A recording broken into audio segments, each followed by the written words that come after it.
এই দুনিয়াটা হলো আপনার আমার জন্য জেলখানা। জেলখানায় কেউ কিছু করতে পারে না, নিজের মন মোতাবেক কিছু করতে পারে। জোরে বলুন পারে? পারে কেউ? কেউ পারে না। এই জন্য আল্লাহর নবীর পবিত্র জবান থেকে বেরিয়েছে, বাবা এই দুনিয়া হলো জেলখানা আপনার আমার জন্য। জেলখানায় কোনো মানুষ নিজের মন মোতাবেক কাম করতে পারে না। অনুরূপ মুসলমান আপনি কোরআন এবং সেই হাদিসের বাইরে মনমানি করতে পারবেন না। हकीकत से ये दुनिया बेखबर है, दुनिया की नुमाइश पर नजर है। नमी गोया के अज दुनिया जुदा बागा बुहार कार के बाशी बा खुदाबा। सुधी मंडली আজ আপনাকে বলে দ্বিতীয় নম্বরে ইবাদত হলো কি? ও মুসলমান, আজকে অনেক মানুষ আছেন কোমরের ব্যথা আছে কিনা জোরে বলেন?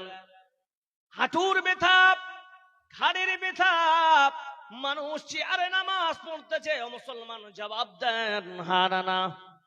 জি ভাই জোরে বলেন হানা না। তাহলে আপনারা বলুন তো, সুগারের রোগ থেকে কে মুক্তি চান? আপনাকে হাদিস দিয়ে মুক্তির কথা বলে যাব। কে কে চান হাত খাড়া করেন ইনশাআল্লাহ। ব্যাস, সুগারের রোগ, পেটের রোগ, যত রোগ আল্লাহ দুনিয়াতে দিয়েছি মানুষের, সব রোগের নির্মমের দাম আল্লাহ দিয়ে দিয়েছেন নবীর দ্বারায়। আল্লাহর নবী বলতেছেন, আবু দাউদ শরীফের হাদিস, দাউ মারজাকুম বিসাদাকা। ও পৃথিবীর মানুষেরা, তোমরা সাদকা দান করলে আল্লাহ তোমাদের বড় বড় রোগ থেকে মুক্তি দিবে।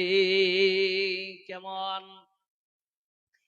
এই হাদিসের পরিপ্রেক্ষিতে জামিয়াতুল ইমাম আল বুখারী, কিশনগঞ্জ বিহার, প্রাক্তন শেখুল হাদিস আব্দুর রব শামীম বীরভূমি